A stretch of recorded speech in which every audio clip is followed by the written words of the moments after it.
Hi everyone, welcome. This is Fawkner Primary School. We first got involved in having our lights changed back in 2013. We got a grant from the Energy Efficiency Grant, which was $10,000. We weren't quite sure whether that would cover this whole building because our other building is new, so we didn't need to change the lights there. So $10,000, I wasn't quite sure who to go to or where to go. So I contacted Moreland Energy Foundation. They organised who was going to do it. We discussed when we would do it. Took a day and a half, I think maybe 2 days to do the whole of this building. And since then we've had fantastic lighting in this old building.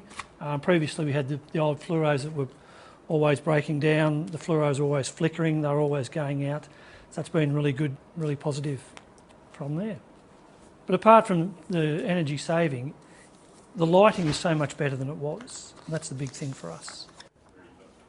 Schools are high intense energy users and they also spend a lot of money on their energy. And as most of you probably know, schools are given from the Department of Education a certain amount of money per student to cover power, and that amount is fixed. So even if the school spends less on power, they get the same amount, and if the school spends more on power, they have to fundraise or find other ways to pay for that power. So saving energy in schools isn't just a great argument for the environment, it's fantastic for the school.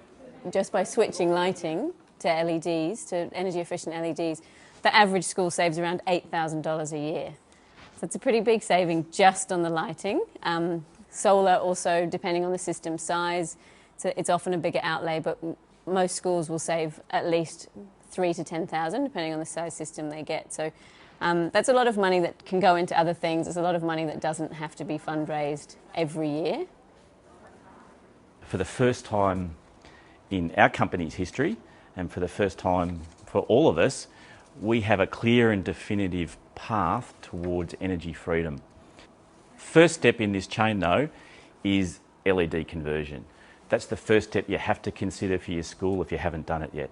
Most of your sporting and basketball courts or indoor arenas will have high bay lighting, which consumes the most energy of any of your lighting. We can replace those with an LED high bay, but we also have a technology to convert those high bays to run an LED globe. It's a lot less capital involved in doing that, and we've done that with a lot of schools recently and the results have been fantastic. So we have a lot of learnings from those 40 schools that we can bring to the table for you. Generally a school will see somewhere between a 24 and 36 month return on replacing your LEDs, your lights to LEDs. So it's a very quick win. Huge maintenance savings as well as the energy savings. Then solar. And it was interesting listening to your comments about solar. Solar production is 10 times easier than LED conversion. Solar only has 3 components: your panels, your inverter, and your mounting gear. It's a mature industry that has proven results. It's also an industry that has international standards. So you've got long warranties, proven product, and proven manufacturers. So delivering a solar system is not a daunting project as you might envisage now. But the most exciting thing that we've now incorporating into this road to energy freedom is cherry storage. This is a school that we did an LED and solar conversion, and this is a snapshot of our energy monitoring software. So you can see from about 6:30 here where the staff start to get to the school, the school starts to draw energy from the retail grid. The green line is what they're importing from the retail grid. So you can see here, early in the morning it matches the red line. So whatever the school needs in terms of energy, it's importing from the retail grid and paying for that. The orange line here is their solar system. So that starts to generate power at about 7:30 in the morning when the sun comes up. And you can see by midday, it's completely powering the school. And at midday, when the solar system is at its most efficient, this blue line represents a slight export of energy back to the retail grid that the school's not using. And you can see how it starts to drop off in the afternoon. So This green line is the energy they're buying in from the retail grid. You can see how that falls away and the school is completely powered by the sun. So what batteries will do is fill in this gap here. So our systems will be designed so that before the sun comes up, you can power the school from the excess energy that your solar system has produced.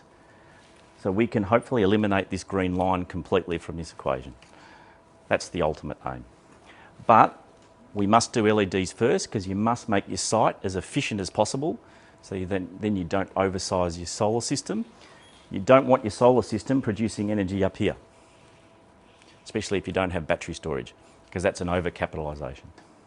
So why pay your energy company over the next 10 years for the energy that you're going to import from the grid?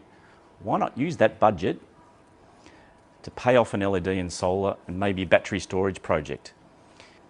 So if you look at funding over 10 years, which is now available to schools, it can be cash flow positive from day one.